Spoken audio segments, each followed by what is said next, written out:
പുതിയൊരു വീഡിയോയിലോട്ട് എല്ലാവർക്കും സ്വാഗതം. അപ്പോൾ ഇന്നത്തെ വീഡിയോ രാവിലെ മുതൽ ഉച്ച വരെയുള്ള വിശേഷങ്ങളാണ് കേട്ടോ. അപ്പോൾ ഇന്ന് തേങ്ങ ഇട്ടിട്ട് കുറച്ച് ദിവസമായി. അപ്പോൾ ഇന്ന് അതൊക്കെ പൊളിപ്പിച്ചിട്ട് വെട്ടി പിന്നെ വെയിലത്തിട്ട് ഉണക്കിയിട്ട് നമുക്ക് ആട്ടാൻ വേണ്ടിയിട്ടുള്ള പ്രിപ്പറേഷനാണ്. അപ്പോൾ അതിനുള്ള ഒരുക്കങ്ങളാണ്. അപ്പോൾ അതിന് വേണ്ടിയിട്ട് നമ്മൾ രാവിലെ തന്നെ ബ്രേക്ക്ഫാസ്റ്റും ഡിന്നറൊക്കെ ഒപ്പം തയ്യാറാക്കിയിരുന്നു.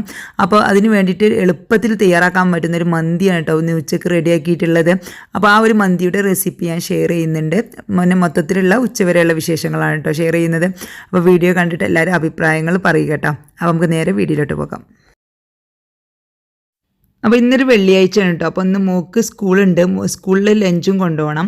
അപ്പോൾ രാവിലെ തന്നെ ഒരു മന്തി തയ്യാറാക്കണം കേട്ടോ. ഈ ഒരു മന്തിയുടെ പ്രത്യേകത എന്ന് വെച്ചാൽ ഇത് എളുപ്പത്തിൽ തയ്യാറാക്കാൻ പറ്റുന്നൊരു മന്തിയാണ്. നമുക്കൊരു 15 മിനിറ്റ് കൊണ്ട് തന്നെ എളുപ്പത്തിൽ തയ്യാറാക്കാൻ പറ്റും. രാവിലെ സ്കൂൾക്ക് ലഞ്ച് കൊണ്ടുപോകുന്ന കുട്ടികളൊക്കെ ഉണ്ടെങ്കിൽ അവർക്ക് ലഞ്ച് ബോക്സിൽ കൊടുത്തേക്കാൻ പെട്ടെന്ന് തയ്യാറാക്കാൻ പറ്റുന്നൊരു മന്തിയാണ് കേട്ടോ. ഈ ഒരു മന്തി ഉണ്ടാക്കിയ സൈഡ് ഡിഷിൻ്റെ ഒന്നും ആവശ്യമില്ല കേട്ടോ. ഇത് മാത്രം മതി കഴിക്കാൻ. അപ്പോൾ ഇത് ഞാൻ ഒരു 3/4 കിലോ ചിക്കൻ നല്ലപോലെ കഴുകി വൃത്തിയാക്കിയിട്ട് ഒരു പാനിലോട്ട് ഇട്ട് കൊടുത്തിട്ടുണ്ട് കേട്ടോ. വെള്ളമൊക്കെ ഒന്ന് വരാൻ വെച്ചിട്ടുണ്ടായിരുന്നു 10 മിനിറ്റ്. വെള്ളമൊക്കെ പോയതിന് ശേഷമാണ് ഈ പാനിലോട്ട് ഇട്ട് കൊടുത്തിട്ടുള്ളത്. വലിയ പീസായിട്ടൊന്നും കട്ട് ചെയ്തിട്ടില്ല, ഒരു മീഡിയം സൈസ് പീസായിട്ടാണ് കട്ട് ചെയ്തിട്ടുള്ളത്. ഇനി ഇതിലോട്ട് നമുക്ക് കുറച്ച് ക്യാപ്സിക്കവും 2 പച്ചമുളകും അതുപോലെ തന്നെ കുറച്ച് മല്ലിയില, അതുപോലെ തന്നെ കുറച്ച് ഇഞ്ചി വെളുത്തുള്ളി പേസ്റ്റ്. ഇത് പേസ്റ്റ് ഇല്ലെങ്കിൽ കുഴപ്പമില്ല, നമുക്കെല്ലാം കൂടി മിക്സിയിട്ട് അടിച്ചാൽ മതി. ഒരു 5-6 അല്ലി വെളുത്തുള്ളി, ഒരു ചെറിയ പീസ് ഇഞ്ചി, പിന്നെ ഒരു ചെറുനാരങ്ങയുടെ നീരും കൂടി നമുക്ക് നല്ല പോലെ ഗ്രൈൻഡ് ചെയ്തിട്ട് ഇതിലോട്ട് ചേർത്ത് കൊടുക്കാം. ഈ ഒരു പേസ്റ്റാണ് നമുക്ക് കാര്യമായിട്ട് ഇതിൻ്റെ ഒരു ടേസ്റ്റ് എന്ന് പറയുന്നത്. ഈ ഒരു മന്തിയുടെ നല്ല പെട്ടെന്ന് റെഡിയാക്കി എടുക്കാനും പറ്റും. ഈ ഒരു പേസ്റ്റ് ഉണ്ടാക്കുന്ന പണിയുള്ളൂ കേട്ടോ. കൂടുതൽ വെളുത്തുള്ളി ഇഞ്ചിയൊന്നും വേണ്ട.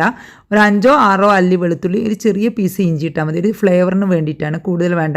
ഒരു ക്യാപ്സിക്കത്തിൻ്റെ പകുതിയേ ഞാൻ എടുത്തിട്ടുള്ളൂ. അതുപോലെ തന്നെ 2 പച്ചമുളകും, കുറച്ച് മല്ലിയിലയും, അതുപോലെ ഒരു 5-6 ഇല പുതിനയിലയും എടുത്തിട്ടുണ്ട് കേട്ടോ. കുറഞ്ഞൊരു ഫ്ലേവർ കിട്ടിയാൽ മതി. പുതിനയില കൂടുതൽ വേണ്ട.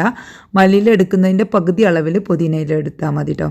അപ്പോൾ ഈ ഒരു പേസ്റ്റ് നമ്മൾ ഇതിലോട്ട് ഇട്ട് കൊടുത്തിട്ടുണ്ട്. വലിയ പീസ് ചിക്കനാക്കി എടുക്കുകയാണെങ്കിൽ നിങ്ങൾ ചിക്കൻ ഒന്ന് കുത്തി കൊടുത്താൽ മതി കേട്ടോ. ഒരു ഫോർക്ക് വെച്ചിട്ടോ അല്ലെങ്കിൽ ഒരു കത്തി വെച്ചിട്ടോ ഒന്ന് വെറുതെ ജസ്റ്റ് ഒന്ന് കുത്തി കൊടുത്താൽ മതി, അതിൻ്റെ ഉള്ളിലോട്ടൊക്കെ മസാല പിടിക്കാൻ വേണ്ടിയിട്ട്. ഇത് ചെറിയ പീസായതുകൊണ്ട് അതിൻ്റെ ആവശ്യമില്ല.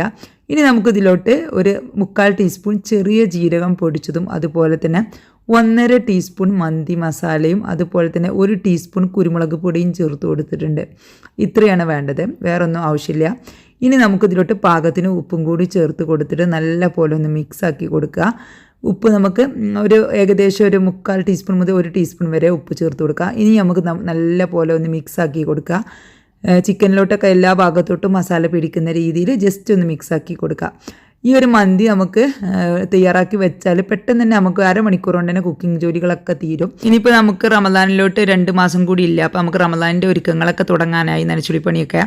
അപ്പോൾ അങ്ങനെയൊക്കെയുള്ള ദിവസങ്ങളിൽ, പണിയുള്ള ദിവസങ്ങളിൽ രാവിലെ തന്നെ കുക്കിംഗ് പെട്ടെന്ന് തീർക്കാൻ വേണ്ടിയിട്ട് ഇതുപോലുള്ളൊരു മന്തി തയ്യാറാക്കുകയാണെങ്കിൽ നമുക്ക് അരമണിക്കൂർ കൊണ്ട് തന്നെ ലഞ്ച് റെഡി ആവും കേട്ടോ. അപ്പോൾ ഇനി നമുക്കിത് ഫ്ലെയിം ഓൺ ചെയ്തിട്ടുണ്ട്.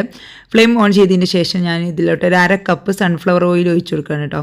സൺഫ്ലവർ ഓയിൽ കൂടി ഒഴിച്ചു കൊടുത്തിട്ട് ഒന്ന് ജസ്റ്റ് മിക്സ് ആക്കിയിട്ട് നമുക്കിതൊന്ന് അടച്ച് വെച്ചിട്ട് ഒന്ന് കുക്ക് ചെയ്യാം. ചിക്കന് ഒരു ഭാഗം കുക്ക് ആയി വരുന്ന സമയത്ത് നമുക്കിതൊന്ന് ജസ്റ്റ് തിരിച്ചിട്ട് കൊടുത്താൽ മതി കേട്ടോ. അത്ര പണിയുള്ളൂ. ഒരു ഭാഗം നല്ലപോലെ കുക്കായതിന് ശേഷം ജസ്റ്റ് ഒന്ന് തിരിച്ചിട്ട് കൊടുത്താൽ മതി. അപ്പോൾ ഇതിൽ കുറച്ച് ഒരു ചിക്കൻ്റെ പീസിൻ്റെ തൊടാതെ ഇങ്ങനെ വെക്കുകയാണെങ്കിൽ അങ്ങനെ ചെയ്താൽ മതി. പക്ഷേ ഇത് കുറച്ച് കൂടുതലുണ്ട്. അപ്പോൾ അതുകൊണ്ട് ഭയങ്കര തിങ്ങിയാണ് നിൽക്കുന്നത് പീസസ്. അതുകൊണ്ട് ഞാൻ ഇടയ്ക്കൊന്ന് ഇളക്കി കൊടുക്കുന്നുണ്ട് കേട്ടോ. കാരണം ഇത് കുറച്ച് ചൂടായി കഴിയുമ്പോൾ നമ്മുടെ ചിക്കൻ പീസസിൻ്റെ വലിപ്പം കുറച്ച് കുറയും. അപ്പോൾ നമുക്ക് ഇടയ്ക്കൊന്ന് ഇളക്കി കൊടുത്താൽ മതി. എന്നിട്ടൊന്ന് ജസ്റ്റ് എല്ലാ ഭാഗത്തോട്ടും ചൂടെത്തുന്ന രീതിയിൽ ഒന്ന് ഇടയ്ക്ക് ഇളക്കി കൊടുക്കുക. ഒരു പീസ് ഒന്നിൽ തട്ടാതെ ഇങ്ങനെ വെക്കുന്ന കുറച്ച് വലിപ്പമുള്ള പാത്രങ്ങളാണെങ്കിൽ നമുക്ക് പ്രശ്നമില്ല. അപ്പോൾ നമുക്ക് ഒരു ഭാഗം കഴിഞ്ഞതിന് ശേഷം മറ്റേ ഭാഗം തിരിച്ചിട്ട് കൊടുത്താൽ മതി. ഇനിയിപ്പോൾ ഇത് ഏകദേശം ഒരു ഹാഫ് കുക്കായിട്ടുണ്ട് കേട്ടോ. ഈ ഒരു സമയത്ത് ഞാൻ ഇതിലോട്ട് 1/2 ടീസ്പൂണ് കാശ്മീരി ചില്ലി പൗഡറാണ് ഇട്ട് കൊടുക്കുന്നത്. അപ്പോൾ ഈ ചിക്കനിൽ ഒരു നല്ലൊരു കളർ കിട്ടാൻ വേണ്ടിയിട്ടാണ്. ചില്ലി പൗഡർ ചേർത്ത് കൊടുക്കുമ്പോൾ ഇതിന് വേറൊരു ടേസ്റ്റാണ് കേട്ടോ. ഇനിയിപ്പോൾ അതിൻ്റെ ടേസ്റ്റ് നല്ല ടേസ്റ്റ് തന്നെയാണ്. ഇനിയിപ്പോൾ നിങ്ങൾക്ക് അത് ഇഷ്ടമില്ല എന്നുണ്ടെങ്കിൽ, നല്ലൊരു കളറൊക്കെ കിട്ടണം എന്നുണ്ടെങ്കിൽ കളർ ചേർത്ത് കൊടുത്താലും മതി. ഇല്ലെങ്കിൽ ബീട്രൂട്ട് ഉണ്ടെങ്കിൽ ബീട്രൂട്ട് ഒന്ന് മിക്സിയിലിട്ട് അരച്ചിട്ട് അതിൻ്റെ നീരൊന്ന് പിഴിഞ്ഞ് കൊടുത്താലും മതി. അപ്പോൾ ആ ഒരു ബീട്രൂട്ടിൻ്റെ കളർ കിട്ടും കേട്ടോ. അങ്ങനെ ചേർത്താൽ മതി. ഞാൻ ബീട്രൂട്ട് ഇപ്പോൾ ഇവിടെ ഇല്ല, സാധാരണ ഞാൻ ബീട്രൂട്ടിൻ്റെ നീരാണ് ചേർത്ത് കൊടുക്കാറുള്ളത്. അപ്പോൾ പിന്നെ അതൊന്നും ഇല്ലാത്ത സമയത്താണ് ഞാൻ ഈ ഒരു കാശ്മീരി ചില്ലി പൗഡർ ചേർത്ത് കൊടുക്കൽ കേട്ടോ. കളർ അല്ലെങ്കിൽ ഞാൻ ആഡ് ചെയ്യാറില്ല, ഒരു ഫുഡിലും കളർ ആഡ് ചെയ്യാറില്ല. അപ്പോൾ അത് നമുക്ക് ഗുണത്തിലേറെ ദോഷം ചെയ്യും. അതുകൊണ്ട് തന്നെ കളർമൽ അത്ര പ്രോത്സാഹിപ്പിക്കലില്ല. ഇനി ഞാൻ ഇതിലോട്ട് വേണ്ട സെല്ലാർ റൈസ് നല്ലപോലെ കഴുകി വെള്ളത്തിലിട്ട് വെച്ചിട്ടുണ്ടായിരുന്നു. അപ്പോൾ വെള്ളമൊക്കെ ഊറ്റി ഒഴിവാക്കിയിട്ടുണ്ട്. ഇനി നമുക്ക് ഇതിലോട്ട് കുറച്ച് തിളച്ച വെള്ളം കയറ്റലെന്നാണ് ഒഴിച്ചു കൊടുക്കുകയാണ് കേട്ടോ. ഏകദേശം ഒരു അരമണിക്കൂർ വെള്ളത്തിലിട്ട് വെച്ചിരുന്നു. രാവിലെ എണീറ്റ ഉടനെ തന്നെ ഞാൻ അരി വെള്ളത്തിലിട്ട് വെച്ചിട്ടുണ്ടായിരുന്നു. സെല്ലാർ റൈസാണ് കേട്ടോ ബസ്മതിയുടെ എടുത്തിട്ടുള്ളത്. ഞാനൊരു 2.5 കപ്പ് സെല്ലാർ റൈസാണ് എടുത്തിട്ടുണ്ടായിരുന്നത് കേട്ടോ. ഏകദേശം നമ്മൾ ഒരു 3/4 കിലോ ചിക്കനാണ് എടുത്തിട്ടുള്ളത്. അപ്പോൾ ഏകദേശം ഒരു 1/2 കിലോ അരിയാണ് എടുത്തിട്ടുള്ളത് കേട്ടോ.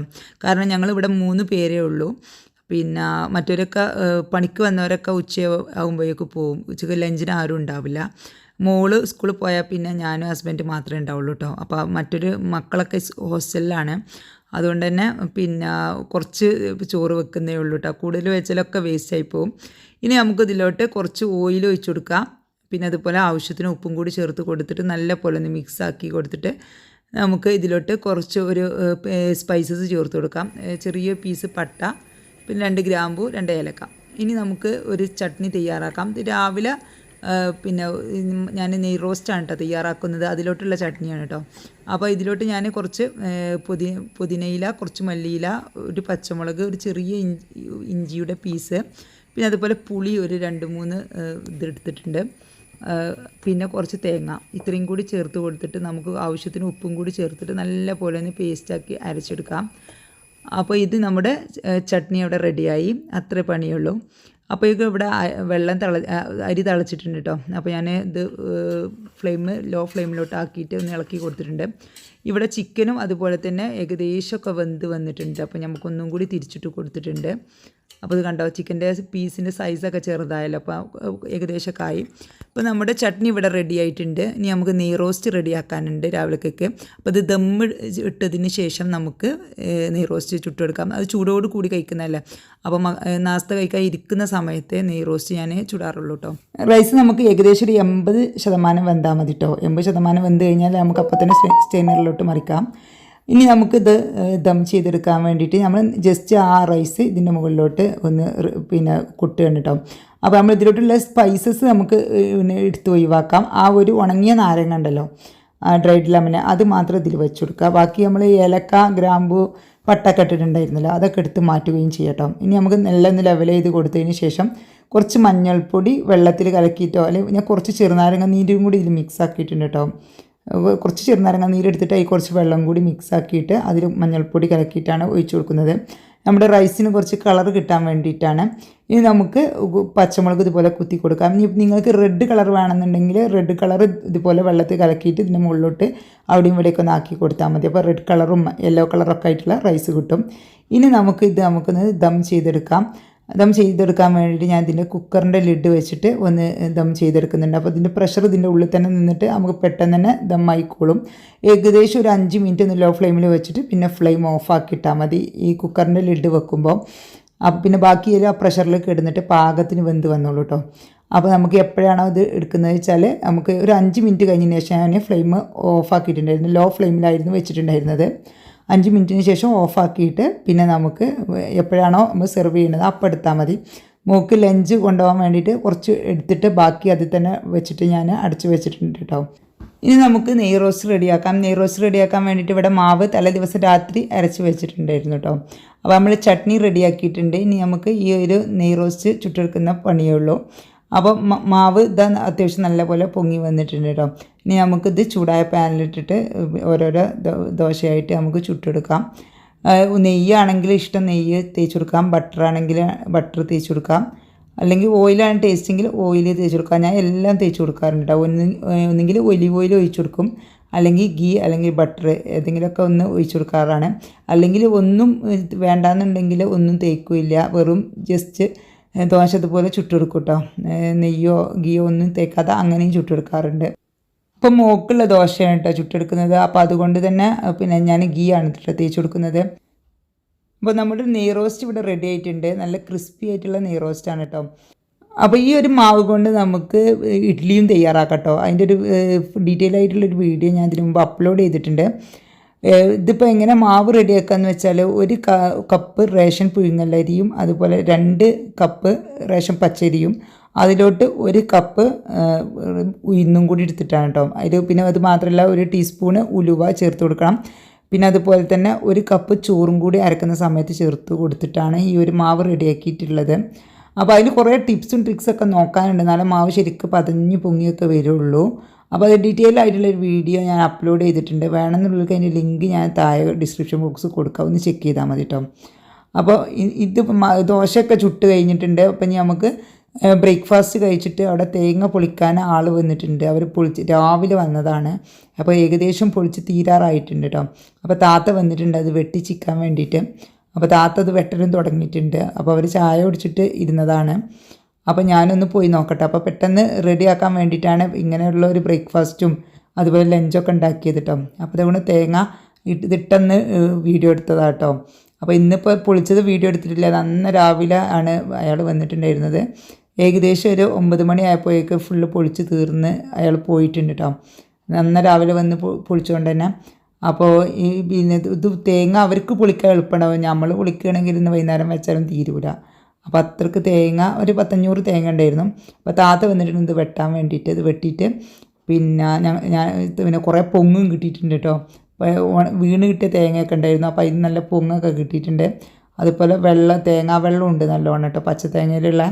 അപ്പോൾ അതൊക്കെ എടുത്ത് വെച്ചിട്ടുണ്ട്. അപ്പോൾ ഒരു ബക്കറ്റിലാക്കിയിട്ട് ഇങ്ങനെ വെച്ചിരിക്കുകയാണ്. അപ്പോൾ ആയത് കൊണ്ടുവന്ന് ഇങ്ങനെ ഞങ്ങൾ ഇന്ന് തന്നെ ചിക്കി കഴിഞ്ഞാൽ ഇന്നത്തെ വെയിൽ തന്നെ കിട്ടുമല്ലോ എന്ന് വിചാരിച്ചിട്ട്. അപ്പോൾ രാവിലെ തന്നെ അയാൾ വന്നതുകൊണ്ട് സുഖമായി. പെട്ടെന്ന് തന്നെ പൊളിക്കലും അതുപോലെ വെട്ടലും ചിക്കലൊക്കെ കഴിഞ്ഞ്. തേങ്ങ ആട്ടുക എന്ന് പറയുമ്പോൾ ഭയങ്കര പേടിയാണ്, കാരണം അത് കുറേ പണിയുള്ള സംഭവമാണ്. ഇനിയിപ്പോൾ ഇതൊക്കെ ചിരട്ടിയിൽ നിന്ന് എടുത്ത് അത് കട്ട് ചെയ്ത് വേണം എന്താ പിന്നെ ആട്ടാൻ കൊടുത്തതിന്. പിന്നെയും വേണം ഒരു 5-8 ദിവസത്തെ വെയിലും കൂടി കൊള്ളണം. കുറച്ച് പണിയുള്ള ഏർപ്പാടാണ്. എങ്കിലും നമുക്ക് ഇതുപോലെ ആട്ടുമ്പോൾ ആ ഒരു വെളിച്ചെണ്ണ നമുക്ക് ഉപയോഗിക്കുമ്പോൾ വേറൊരു സംതൃപ്തിയാണ്. കടയിൽ നിന്ന് പാക്കറ്റ് വെളിച്ചെണ്ണ വാങ്ങുന്ന പോലെയല്ല. എല്ലാം നമ്മുടെ കണ്ടുകൊണ്ടല്ലേ തേങ്ങ പൊളിക്കുന്നതും വെട്ടുന്നതും ചിക്കുന്നതും. പിന്നെ എല്ലാം നമ്മുടെ കൈ കൊണ്ട് ഇനി പണിയെടുക്കുന്നില്ലെങ്കിൽ നമ്മൾ കാണുന്നെങ്കിലും ഉണ്ടല്ലോ. പിന്നെ മാത്രമല്ല അപ്പോൾ ഇതിൽ ഒരു മായവും ചേർന്നിട്ടില്ല എന്ന് നമുക്ക് വിശ്വസിക്കുകയും ചെയ്യാമല്ലോ. നല്ല വെളിച്ചെണ്ണ ആവുമല്ലോ. അതുപോലെ മസാലപ്പൊടികളൊക്കെ പിന്നെ മുളകും മല്ലിയൊക്കെ നല്ലപോലെ കടയിൽ നിന്ന് വാങ്ങിയിട്ട് നല്ലപോലെ കഴുകിയിട്ട് ഉണക്കി പൊടിപ്പിക്കുകയാണെങ്കിൽ അത് നമുക്ക് സംതൃപ്തിയോട് കൂടി ഉപയോഗിക്കാം. അപ്പോൾ ഇന്നത്തെ വീഡിയോ എല്ലാവർക്കും ഇഷ്ടമായി എന്ന് വിചാരിക്കുന്നു. ഇഷ്ടമായ ഫ്രണ്ട്സ് ആൻഡ് ഫാമിലിക്ക് വേണ്ടി ഷെയർ ചെയ്തെടുക്കുക. ചാനൽ ഇഷ്ടമാവുന്നുണ്ടെങ്കിൽ ഒന്ന് സബ്സ്ക്രൈബ് ചെയ്തിട്ട് സപ്പോർട്ടും ചെയ്യട്ടോ. അപ്പോൾ എല്ലാവർക്കും നന്ദി, നമസ്കാരം.